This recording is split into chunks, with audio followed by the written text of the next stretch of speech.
بسم اللہ الرحمن الرحیم۔ دوستو ساتھیو، میں آپ کا میزبان محمد اسلم ثاقب۔ دوستو، یہ شعبان المبارک کا مہینہ ہے اور آج شعبان کی 10 تاریخ ہے جب میں یہ ویڈیو شوٹ کر رہا ہوں۔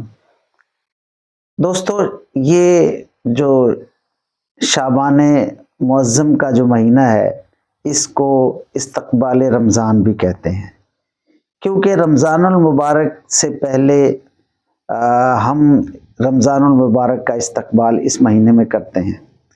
لہٰذا ہمیں رمضان المبارک کی تیاری کرنے کے لیے اس مہینے میں تھوڑی سی پریکٹس کرنی چاہیے، تاکہ ہم رمضان المبارک کے جو روزے ہیں وہ رکھ سکیں، صحیح طریقے سے رکھ سکیں، کیونکہ جس کام کی پریکٹس کر لی جائے وہ کام آسان ہو جاتا ہے۔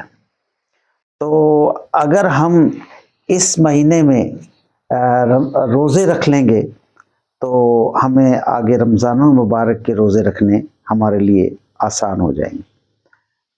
اس کے علاوہ اس میں ایک ایسی رات آتی ہے جو کہ بہت ہی رحمتوں والی اور برکتوں والی رات ہے، اسے ہم شب برات بھی عام لفظوں میں کہتے ہیں، اور اس شب کو جاگنا، شب بیداری کرنا، ذکر اذکار کرنا، نوافل پڑھنا انفرادی طور پہ، کیونکہ دوستو دیکھیں، جو فرض اور نماز جو ہوتی ہے نا وہ باجماعت ادا کی جاتی ہے، لیکن جو نوافل ہیں وہ انفرادی طور پہ پڑھے جاتے ہیں، چاہے انہیں مسجد میں جا کے ادا کیا جائے یا ان کو گھر پہ بیٹھ کے یا تنہائی میں کہیں پہ بھی بیٹھ کے آپ نوافل ادا کر سکتے ہیں۔ تو یہ شب برات جو ہے بہت ہی برکتوں والی اور بخشش والی رات ہے۔ آپ جتنا اللہ کو یاد کریں گے، اللہ تعالیٰ اتنے ہی آپ کے گناہوں کو معاف کرے گا، آپ پر اپنی رحمتیں، برکتیں نازل فرمائے گا۔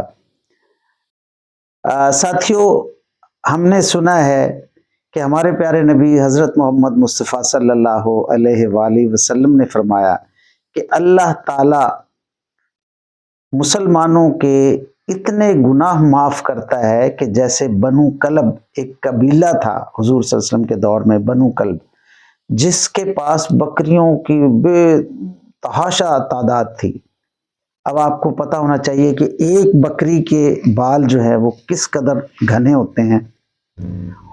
تو آپ صلی اللہ علیہ وسلم نے فرمایا کہ بنو کلب کی جو بکریوں کے بال ہیں ان کے برابر اللہ تعالیٰ گناہوں کو بخشتا ہے۔ لیکن کچھ لوگ ایسے ہیں کہ اس رات کو بھی وہ اپنی بخشش نہیں کروا سکتے۔ وہ کون کون سے لوگ ہیں؟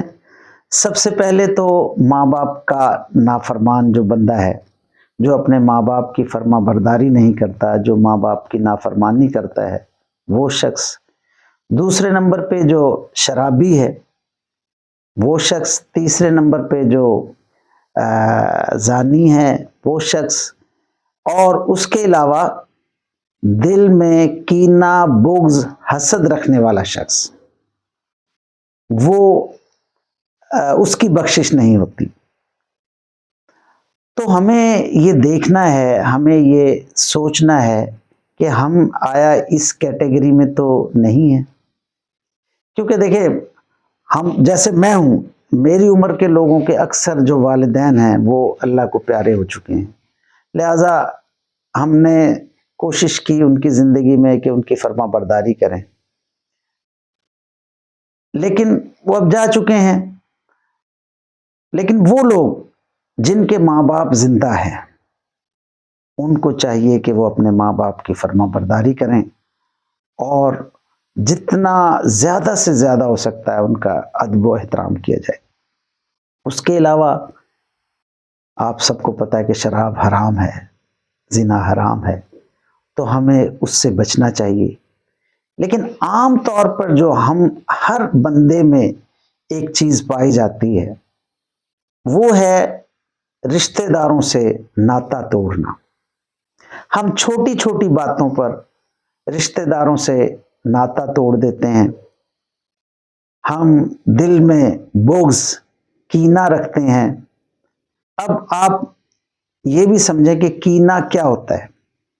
کینہ یہ ہوتا ہے کہ آدمی کہتا ہے کہ یار یہ فلاں بندے کے پاس اتنی دولت ہے، اتنی اس کو عزت ملی ہوئی ہے، اس کو کیوں ملی ہے؟ یار یہ اس قابل نہیں ہے۔ حسد بھی اسی طرح کے دوسرے آدمی سے وہ دل ہی دل میں اڑتا ہے، جلتا ہے، اور اس بندے کو پتہ بھی نہیں ہوتا کہ فلاں شخص اس کے بارے میں حسد رکھتا ہے، اس سے جلتا ہے۔ اور حسد کے بارے میں یہ فرمایا گیا ہے کہ وہ کسی حاسد جو ہے، جس سے حسد کرتا اس کا کچھ نہیں بگاڑتا، ہاں اپنے ہی اندر وہ جلتا رہتا ہے اور وہ جل جل کے اپنا نقصان کرتا ہے۔ اور آج کل آپ کو پتہ ہے کہ جیسا کہ برادری سسٹمز ہے، تو لوگ لوگوں سے نفرت کرتے ہیں، کینہ رکھتے ہیں، بغض رکھتے ہیں۔ یار فلاں نے میری بات نہیں سنی تھی، فلاں نے میری بات کا ایسا الٹ جواب دیا تھا، وہ بندہ، اس سے تو میں اس کو نہیں میں بخشوں گا، اس کو نہیں میں چھوڑوں گا، ہیں جی۔ اس کے بارے میں طرح طرح کی خرافات لوگوں کو بھی بتاتا ہے، لوگوں کو اکساتا ہے کہ اس کے بارے میں یہ بات کریں، اس کے بارے میں یہ بات کریں، اپنے جیب سے پیسے دے دے کے لوگوں کو تیار کرتا ہے اور کہتا ہے کہ یار فلاں کے خلاف یہ تم بات کرو۔ تو دوستو ایسے شخص کی اس رات کو بخشش نہیں ہوتی۔ تو میرا خیال ہے ہم میں سے کوئی بھی بندہ یہ نہیں چاہے گا کہ اللہ تعالیٰ کے ہاں ہماری بخشش نہ ہو۔